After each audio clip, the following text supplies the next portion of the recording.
into some more of the Let's do it. detailed stuff? Okay, so first of all, I just saw that you had cancer and beat it with fenbendazole for parasites, and that's one of the things that I took for a while. I'm curious, like, what got you onto that? Like, can you give a little background on that story? Yeah, sure. It was kind of a wild story. I mean, it happened. Let's see. So I was diagnosed. I started having some issues and couldn't quite figure out what was wrong, and finally was diagnosed in the summer of 2019.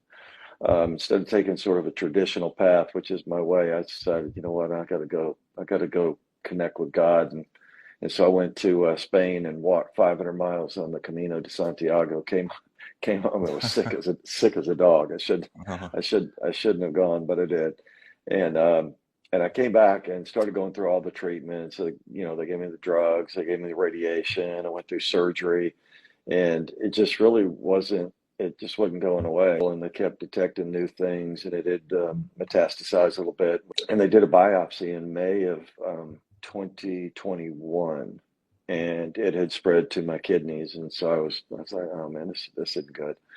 Just happened to run into a lady that's a surgeon friend of mine. She's like, man, I can't prescribe this to you. I can't even tell you to do this. Just go look at this website. Less than a day later, John, I was in. And then I kind of learned there were some other things you needed to do. Like, I had already been doing intermittent fasting. And so if you starve your body of carbs, that's supposed to help cancer. And so I was already doing some of those things. And I was supposed to go back in for some follow-up stuff. They wanted to do another biopsy. They wanted to see how fast this thing was moving, and then they were going to make some decisions. And I was expecting surgery or whatever.